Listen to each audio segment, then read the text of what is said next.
ఒక పేద అనాథ బాలుడి కోసం నిజంగానే శ్రీనివాసుడు దిగివచ్చారా? మేము వెంకటేశ్వర స్వామి పైన ఎంతో ప్రేమతో ఈ గోవింద సాక్షి సిరీస్ని స్టార్ట్ చేశాము. ఫస్ట్ ఎపిసోడ్ ఎవరైనా చూడకపోయింటే డిస్క్రిప్షన్లో మరియు కమెంట్స్లో లింక్ ఇస్తాను, చూడండి. మీ సపోర్ట్ ఇలానే ఉంటుందని ఆశిస్తున్నాను.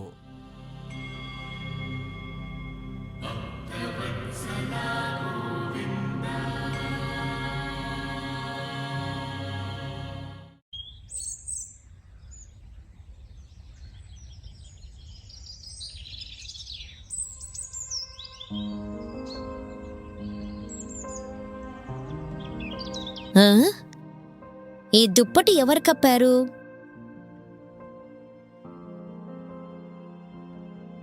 ప్రసాదం. బాలు ఆకలిగా ఆ పొంగల్ని గబగబా తినేస్తాడు. కడుపు నిండాక చుట్టూ చూస్తాడు.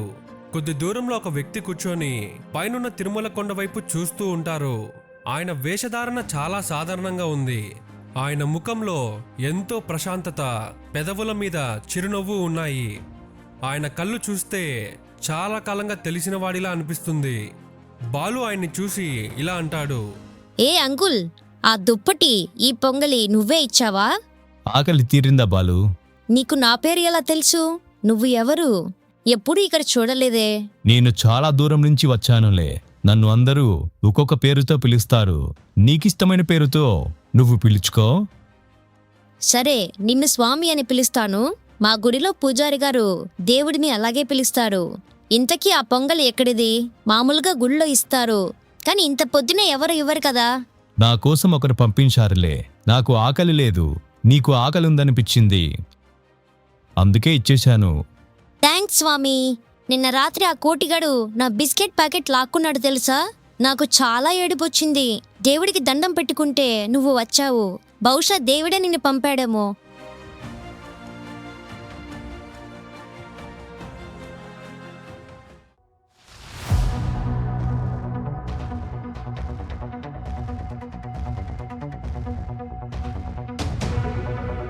ఏంట్రా, నిన్న ఆదివారం కదా, కలెక్షన్ ఎంతొచ్చింది? అరే శ్రీను, ఇట్రారా. ఎంత తెచ్చావురా? 50 రూపాయల. నీకు గుడ్డివాడిలా యాక్టింగ్ చేయమని చెప్పాను కదా. చేశాను కోటి అన్నా, కానీ పోలీసులు వస్తుంటే భయపడి పరిగెత్తేశాను. పరిగెత్తావా? రేపు నిన్ను నిజంగానే గుడ్డివాడిని చేస్తా. అప్పుడు ఎక్కడికి పరిగెడతావో చూస్తా.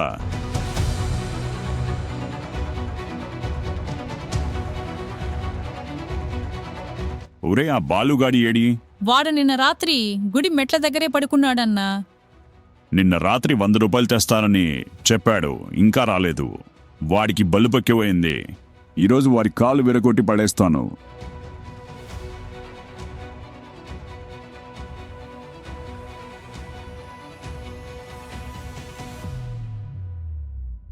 చూసావా స్వామి, ఇది నా దేవుడు. అందరూ కొండ మీద దేవుడికి పెద్ద పెద్ద కిరీటాలు, నగలు పెడతారు, కానీ నా దేవుడు మట్టిలోనే ఉంటాడు. మట్టిలో ఉన్న, బంగారంలో ఉన్న దేవుడు ఒక్కరే కదా బాలు. నువ్వు ఆయనకి ఏం పెట్టి పూజ చేస్తావు? నా దగ్గర ఏముంది స్వామి? కొన్నిసార్లు ఆకులు, కొన్నిసార్లు పూలు, నా కన్నీళ్లు కూడా. దేవుడికి కావాల్సింది కూడా అదే బాలు. స్వచ్ఛమైన మనసుతో ఇచ్చే కన్నిటి చుక్క. అలానే భక్తి కోర్టు విలువ చేసే వజ్రం కిరీటం కంటే చాలా గొప్పది. కానీ ఆ కన్నీటి చుక్క ఆనందంతో వచ్చేది అయి ఉండాలి. స్వామి, నాకు అమ్మ లేదు, నాన్న లేడు. ఇద్దరూ నేను చిన్నగా ఉన్నప్పుడే దేవుడి దగ్గరికి వెళ్ళిపోయారు. ఆ కోటిగాడు నన్ను కొట్టినప్పుడల్లా నాకు అమ్మ గుర్తొస్తుంది. అమ్మ దూరం కాలేదు బాలు. నువ్వు పిలిచినప్పుడల్లా వచ్చే ఈ చల్లటి గాలిలోనూ, నువ్వు నడుస్తున్నప్పుడు నీకు నీడనిచ్చే చెట్టులోనూ మీ అమ్మ ఎప్పుడూ నీతోటే ఉంటుంది. నిజమా? సరే, నా సంగతి వదిలే. మరి నీ ఫ్యామిలీ ఎక్కడా? నీకు పిల్లలున్నారా? నా కుటుంబం చాలా పెద్దది బాలు. ఈ కొండలు, ఈ అడవులు, ఇక్కడ నడిచే జనం, నీలాంటి వాళ్ళు అందరూ నా వాళ్ళే. అబ్బా, అందరూ నీ వాళ్ళే అయితే మరి నువ్వు నాలాగా ఇలా రోడ్డు మీద ఎందుకు ఉన్నావు? నీకు ఇల్లు లేదా? అదిగో ఆ కొండపైన ఉంది. 7 కొండలపైన చాలా విశాలమైన ఇల్లు ఉంది. కానీ నా వాళ్ళు ఆకలితో అలసిపోయి కిందున్నప్పుడు, నా వాళ్ళు కష్టాల్లో ఏడుస్తున్నప్పుడు వాళ్ళని చూసుకుందామని వస్తుంటాను.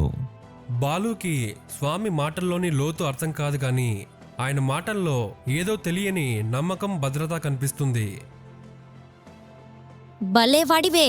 సరే, ఆ పైన ఉన్న నీ ఇంటికి నన్ను కూడా తీసుకెళ్తావా?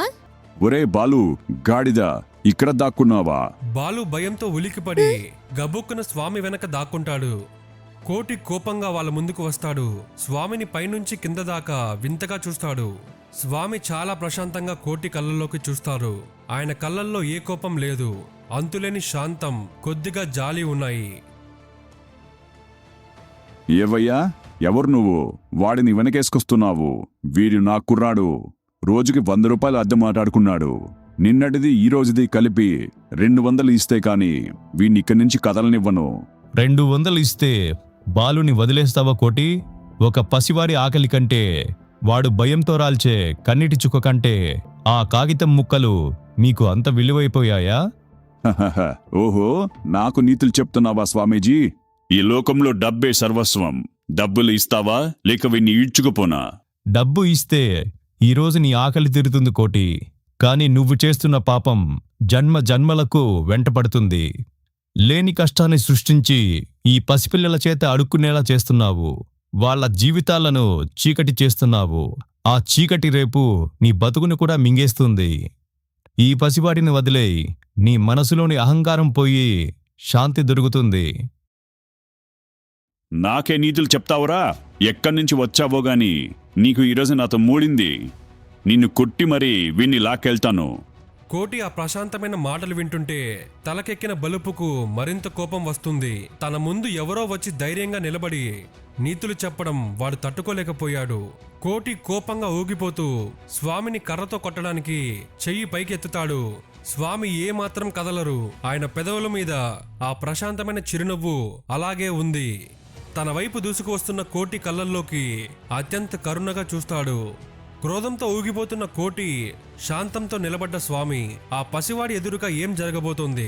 స్వామి ఆ దెబ్బ నుంచి ఎలా తప్పించుకుంటారు? తెలుసుకోవాలంటే ఎపిసోడ్ 3 అని కమెంట్ చేయండి. మీ కమెంట్స్ ఆధారంగా ఎపిసోడ్ 3 చేయడం జరుగుతుంది. మా ఈ గోవింద సాక్షి సిరీస్ ఎలా ఉందో కమెంట్ చేయండి. దీన్ని ముందుకు తీసుకువెళ్లాలా లేదా అని మీ చేతుల్లో పెడుతున్నాము. గోవింద గోవింద.